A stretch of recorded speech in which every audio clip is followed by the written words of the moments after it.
The recent actions of Donald Trump against Iran's nuclear and missile program cannot be simply dismissed as stream of consciousness or random thinking, because they are rooted in a broader and long-standing strategic framework within U.S. foreign policy. For decades, successive American administrations, both Republican and Democratic, have maintained that preventing Iran from acquiring nuclear weapons is a critical national security objective. Trump's approach, while more aggressive and confrontational in tone, still aligns with this underlying goal. His policies reflect a belief that Iran's nuclear ambitions and expanding missile capabilities pose not only a regional threat to Middle Eastern allies but also a potential long-term global danger. By targeting Iran's nuclear infrastructure and emphasizing the dismantling of its missile systems, the strategy aims to limit Iran's capacity to project power and deter adversaries. This is not a spontaneous or emotional reaction but rather a calculated effort to reshape the balance of power in the region. At the core of this approach is the idea of applying maximum pressure to force compliance. Trump has consistently favored the use of economic sanctions, military threats, and diplomatic isolation as tools to push adversaries into negotiations on terms favorable to the United States. In the case of Iran, this has meant intensifying sanctions to cripple its economy, signaling readiness for military action, and demanding strict conditions, such as the complete abandonment of nuclear enrichment and missile development. These demands are designed to leave Iran with limited options, ideally compelling it to return to the negotiating table under pressure. From this perspective, the actions are part of a deliberate coercive diplomacy strategy rather than impulsive decision-making. The goal is not merely to punish Iran but to force a structural change in its strategic behavior. However, what makes Trump's strategy distinct is the degree of intensity and immediacy with which it is pursued. Unlike more gradual diplomatic approaches that rely on multilateral agreements and incremental concessions, Trump's method prioritizes rapid and visible impact. This includes issuing strong public statements, setting short deadlines, and demonstrating a willingness to escalate quickly if demands are not met. While this can create an impression of unpredictability, it can also be seen as a way to keep adversaries off balance. In international politics, unpredictability can sometimes function as a strategic tool, making it harder for opponents to anticipate moves and respond effectively. Therefore, rather than being a product of unstructured or stream of consciousness thinking, these actions reflect a high-risk, high-pressure strategy that seeks to achieve clear objectives through forceful means, even if it departs from traditional diplomatic norms. At the same time, the approach of Donald Trump toward Iran appears inconsistent, which is why many observers perceive it as impulsive or even chaotic. His policy often combines sharply contrasting signals, on one hand, issuing strong military threats against Iran's nuclear and missile infrastructure, and on the other, expressing openness to negotiations or suddenly delaying planned actions. This pattern creates confusion not only among the public but also among allies and adversaries.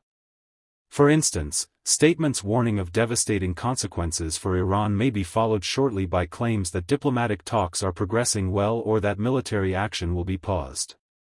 Such rapid shifts in tone and direction make it difficult to interpret whether the United States is preparing for escalation or seeking compromise. This inconsistency, however, may not be entirely accidental. Some analysts argue that it reflects a deliberate strategy often described as escalate to de-escalate. In this approach, pressure is intensified, through threats, sanctions, or military posturing, to push the opposing side into a weaker negotiating position. Once that pressure achieves its psychological or strategic effect, the door to diplomacy is reopened. In theory, this tactic can force concessions that might not be possible through steady, predictable diplomacy. By keeping Iran uncertain about the next move, the United States increases leverage, making it harder for Iranian leadership to plan a stable response. In this sense, what looks like inconsistency may actually be a calculated use of unpredictability as a negotiating tool. However, this style of policymaking carries significant risks. Mixed signals can lead to miscalculation, where one side misinterprets the other's intentions and reacts in ways that escalate tensions further.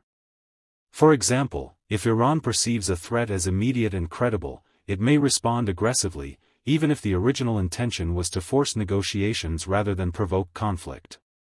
Similarly, allies may struggle to align with a strategy that appears to change direction frequently, weakening international coordination.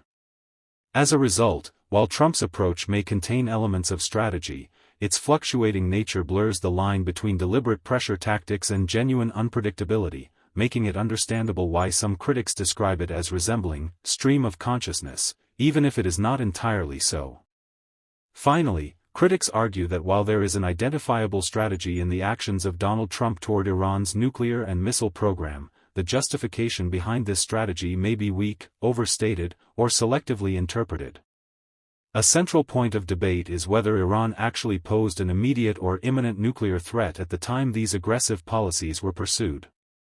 Many nuclear experts and international observers have pointed out that although Iran has advanced its nuclear capabilities over the years, there has been limited concrete evidence to prove that it was on the verge of building a deployable nuclear weapon. This distinction is important because preemptive or coercive actions are often justified on the basis of urgency.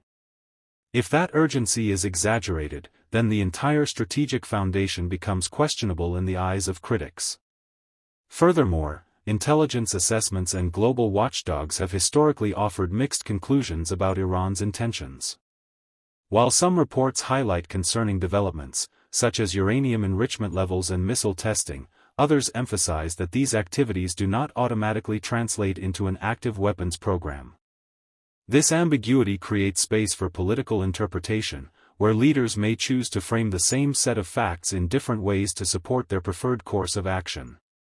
Critics argue that Trump's approach leans heavily toward worst-case assumptions, portraying Iran as a near-term nuclear threat in order to justify maximum pressure tactics. In doing so, they claim, the policy risks bypassing nuanced analysis in favor of more dramatic and confrontational narratives. In addition, opponents suggest that domestic politics and personal leadership style may also influence decision-making. Trump has often favored bold, high-visibility actions that project strength and decisiveness, which can resonate with certain political audiences. However, such an approach may come at the cost of long-term strategic stability, especially in a complex and sensitive region like the Middle East. By prioritizing immediate impact over careful, multilateral diplomacy, the policy risks escalating tensions without guaranteeing a sustainable resolution. Therefore, while Trump's actions are not purely random or thoughtless, critics maintain that they reflect a combination of strategic intent, political calculation, and subjective judgment, factors that together make the policy appear less grounded in consistent, evidence-based reasoning and more open to interpretation as reactive or overly assertive.